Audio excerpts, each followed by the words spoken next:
হুজুর অটো চালায় খান, অটো চালায় খান, মানুষের দায়িত্ব নিয়েন না।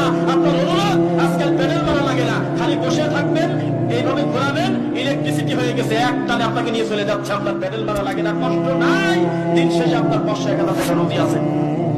আপনি মানুষের বাড়িতে কামলা দিয়ে খান, এটা কোনো পাপের কাম না, এটা হালাল রুজি। মানুষের বাড়িতে কর্ম করেন, ধান কাটেন, পাট কাটেন, মানুষের বাড়িতে পাট দেন, তাও দিন শেষে 500 টাকা রুজি। 9টার সময় যাবেন, 4টার সময় ফিরে চলে আসবেন। জমিদারের মতো দেয় মাঠে কাজ করেন, 500 টাকা দিন শেষে রুজি। 3-5-15,000 টাকা আপনার। আপনি 3000 টাকার ইমামতি করতে না, ধর্ম বেচেন কি করে? এই ধর্ম একদম খ্রিস্টানের কাছে বেচেন, তাও তো কাম হয়, কেউ আপনাকে 1 কোটি টাকা দেবে, তাও তো সহ্য হয়। যে পরকাল তো গেছে গেছেই, তো 200 টাকার তাবিজ বেশি পরকাল হারাবো কি কামে? হাজার হাজার কোটি টাকার কাছে ধর্ম বেঁচে খাবো, তাও তো একটা সহ্য হয়। কোন ধরনের কথা? সামান্য দুনিয়াবি কিছু সামানার লোভে, সামান্য কিছু লোভে আল্লাহর দ্বীনকে কলঙ্কিত করা। শোনেন, বিচার একদিন হবে।